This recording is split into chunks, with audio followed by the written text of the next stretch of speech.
Should toddlers be taught about sex? And is forgiveness natural? Plus the author Andy McNabb on why it's good to be a psychopath. Hope you'll join us at 10 o'clock.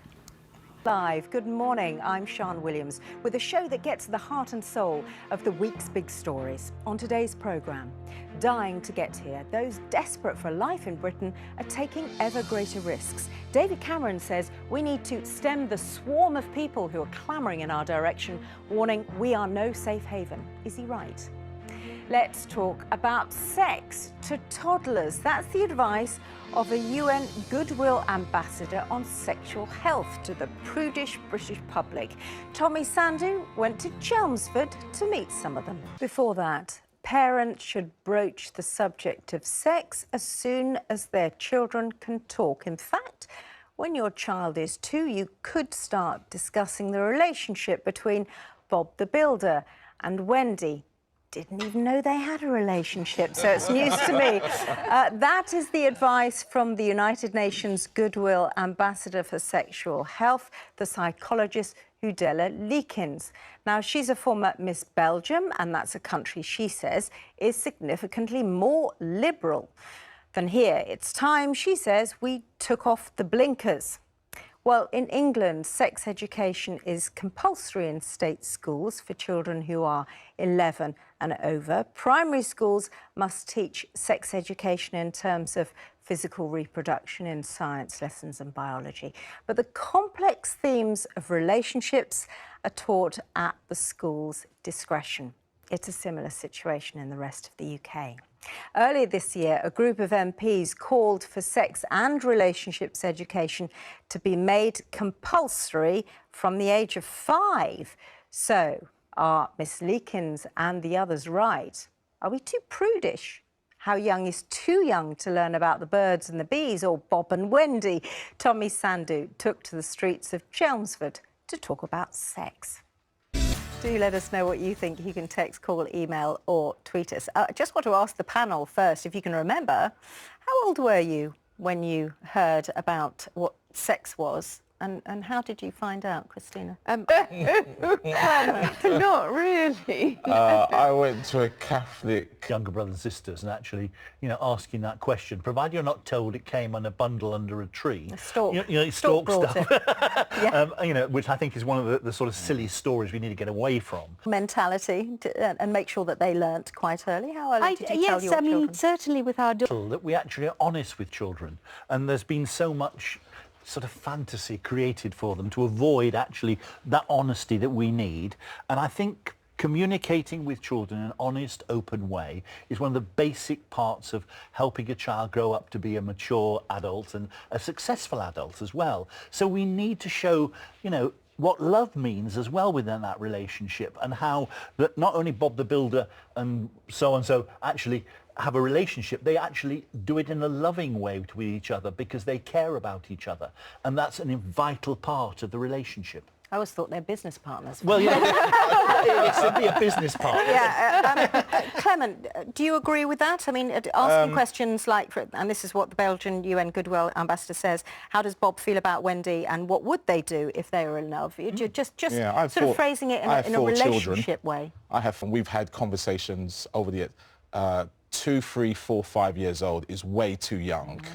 Why? Why? Oh, they're not thinking about that. What do they ask you questions about? Where did they come from? Well, they don't ask those questions. When my wife was pregnant with our young people today, there's too much sexual information out there. I agree. Children are being sexualised way too early.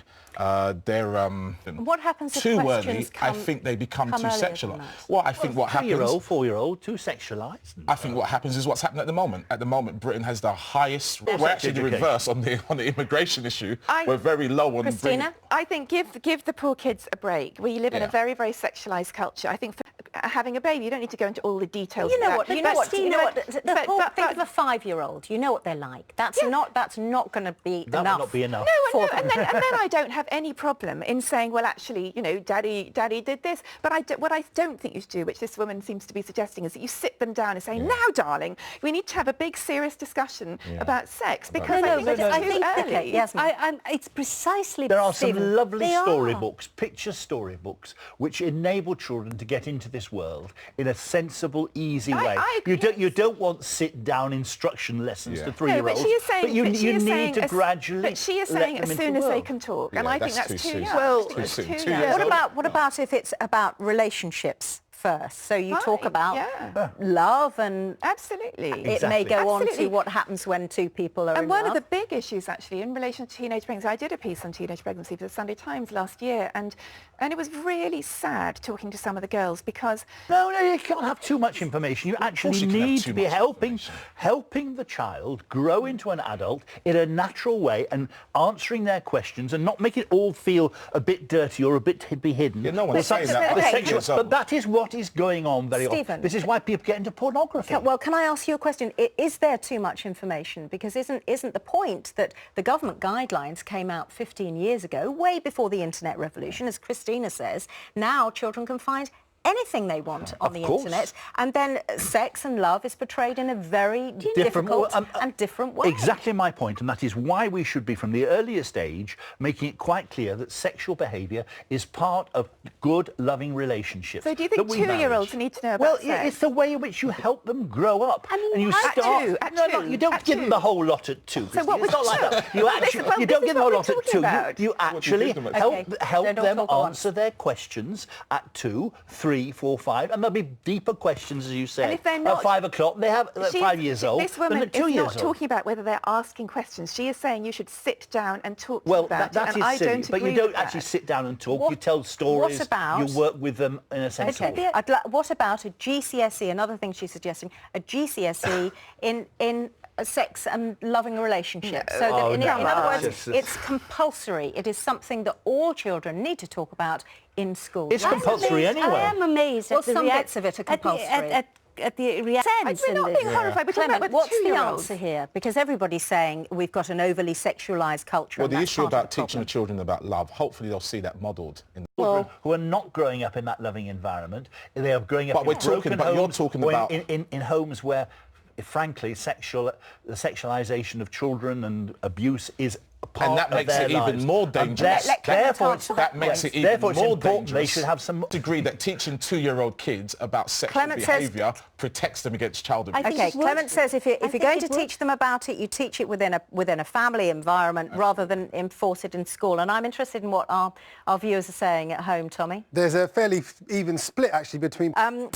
Just want to thanks very much, Tommy. Do keep them coming in. Just want to give you this figure. 2/3 of parents want primary schools to teach basic medically correct terms for sexual organs and to be taught about puberty before it happens.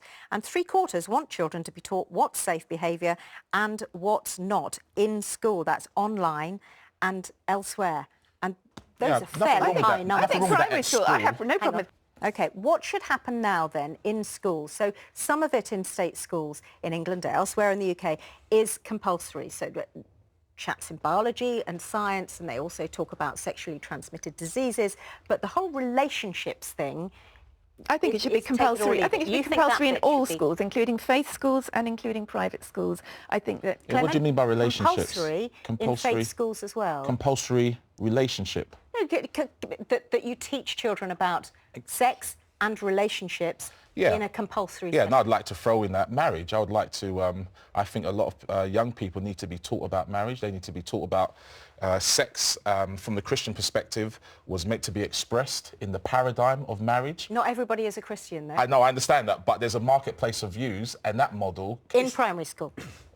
Probably more in secondary school. When I was in primary school, you know, I was probably afraid of girls. I remember a teacher, whenever I was naughty, she'd make me sit next to a girl, you know, or hold hands when we walked to the library. And so you seem to have got over it fairly quickly. That's what a good wife does. It was we're actually getting locked into entirely to a mechanistic approach towards sex. And actually, if we bind it into things like literature, and even music. There is something about the way in which that can convey sexuality and romance and so on, and relating that into the mechanistic stuff seems to be vital. But the notion all the time that this has to be sat down, today is sex and we are going to show you a film or tell you what happens here, there, and give you advice on STDs and condoms, I think is losing it really in terms of the way in which it needs to be presented as part of the total education of the child. OK, thanks very much to all of you, and thanks for your reactions at home too. Keep them coming in. Abandoned as a baby in a plastic bag on the steps of a London hospital. It might not sound like the best of starts, but writer Andy McNab's life is anything but ordinary. The ex-SAS agent has been on the front line in Northern Ireland and Iraq and experienced kidnap and torture. He's now co-written a book with a psychologist called Dr. Kevin Dutton. It's called The Good Psychopath's Guide to Success. How does he know how to be a successful psychopath? Well, apparently, the man with a hidden identity is one. Hardeep Singh Kohli went to meet him